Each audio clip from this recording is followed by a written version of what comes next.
नमस्कार मित्रांनो, राज्य शासनाच्या माध्यमातून अतिवृष्टी, अवेळी पाऊस, पूर परिस्थिती इत्यादी नैसर्गिक आपत्तीमुळे शेती पिकांच्या होणाऱ्या नुकसान भरपाईसाठी नुकसानग्रस्त शेतकऱ्यांना दिल्या जाणाऱ्या भरपाईसाठी राज्य शासनाच्या माध्यमातून 30 मे 2025 रोजी अतिशय महत्त्वाचा असा निर्णय घेण्यात आलेला आहे. मित्रांनो, नुकसानग्रस्त शेतकऱ्यांनी KYC करून 2-3 महिने झाले तरी अजूनपर्यंत नुकसान भरपाई मिळत नाही.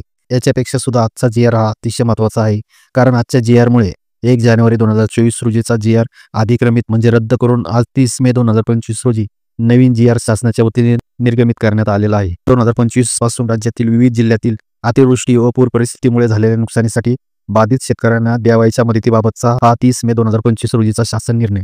या शासन निर्णयातील संदर्भ 2 पहा. राज्यात नुकताच झालेल्या अवेळी पाऊस, अतिवृष्टी, पुरामुळे झालेल्या शेती पीक हानी संदर्भात शासनाने पुढील निर्णय घेतला आहे. काय निर्णय घेतला आहे ते पहा. शासन निर्णयातील संदर्भ 2 मधील पॉईंट 1. अवेळी पाऊस, अतिवृष्टी, पुरामुळे शेती पिकांच्या झालेल्या नुकसानीचे तात्काळ पंचनामे करण्यात यावे. पॉईंट 2. खरीप 2025 व त्यापुढील कालावधीकरता केंद्र व राज्य शासनाने आदेश सूचित केलेल्या नैसर्गिक आपत्तीमुळे झालेल्या शेती पिकांच्या नुकसानीबाबत द्यावयाचे निविष्ठा अनुदानाचे दर व निकष शासन निर्णय दिनांक 27/3/2023 प्रमाणे ध्येय राहील.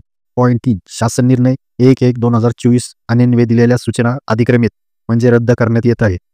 पॉईंट 4. प्रस्तुत आदेशाची तत्काळ अंमलबजावणी करण्यात यावी. मित्रांनो, नोव्हेंबर 2023 रोजीच्या GRची लिंक तुम्हाला डिस्क्रिप्शन बॉक्समध्ये देण्यात आलेली आहे. तिथे जाऊन तुम्ही ती पाहू शकता की नक्की कोणत्या क्षेत्रासाठी किती नुकसान भरपाई दिली जाते आणि या ठरलेल्या दरानुसार नुकसान भरपाई देण्यासाठी आज 30 मे 2025 रोजी राज्य शासनाच्या माध्यमातून मंजुरी देण्यात आलेली आहे. अर्थार्थी आता नोव्हेंबर 2023च्या GRनुसार जी काही नुकसान भरपाईची मदत, त्याचे जे काही दर, त्याचे जे निकष हे आता 27 मार्च 2024 रोजी ठरवले आहे त्यानुसारच दिले जाणार आहे.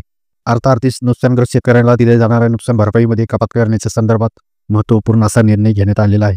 तर अशा पद्धतीने मित्रांनो, शेतकऱ्यांसाठी अतिशय महत्त्वपूर्ण अशी ही माहिती होती. ही माहिती नक्की आपल्या जवळच्या शेतकरी मित्रांना शेअर करा. धन्यवाद.